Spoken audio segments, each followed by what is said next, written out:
Hey there, this is Dr. Ariana DeMers, and we're going to be talking today about ultrasound probe technique.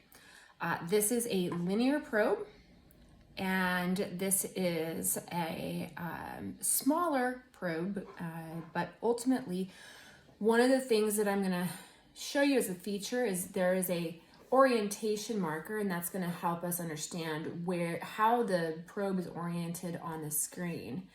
But I'd like to share with you today some things that I saw at a recent course of mine and how to maybe help with this.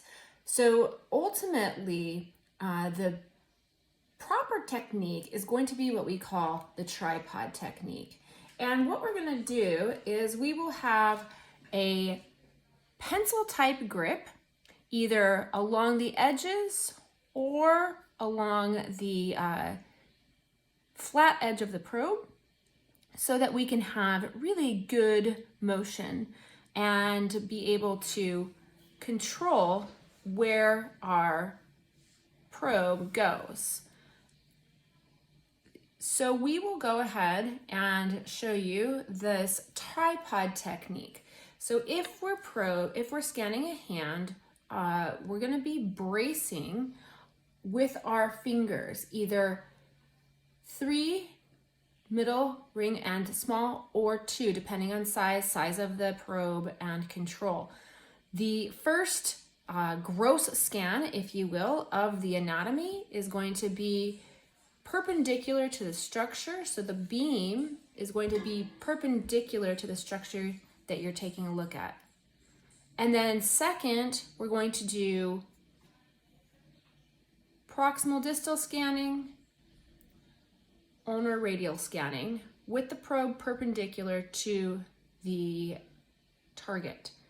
Second, we're then going to use the tripod technique, and we're going to use either the wigwag or toggle or the heel toe technique to be able to then use the beam, imagining that it's a flashlight, to elucidate the structure or target that you're looking for, to be able to aim more proximal, aim more distal, aim the beam more ulnar, aim the beam more radial.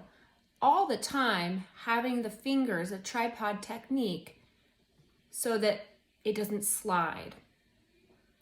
Then we can always have our area of injection or location, it's going to be free of the hand. What I have seen in the past is I have seen a scanning technique similar to this, where it's doing a good job of bracing, but then this is for gross scanning, which works well, but then when we want to do wigwag or heel toe, we're somewhat constrained.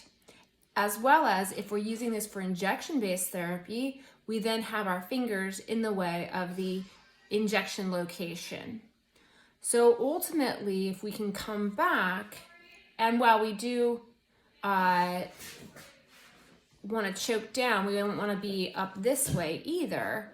On the tail of the probe, we want to bring down and either hold it pencil grip this way or pencil grip this way. I feel like this gives us a lot of control to be able to brace on the patient, toggle or heel toe, rotate, and it gives you a lot of degrees of freedom while still bracing on the patient for maximal control.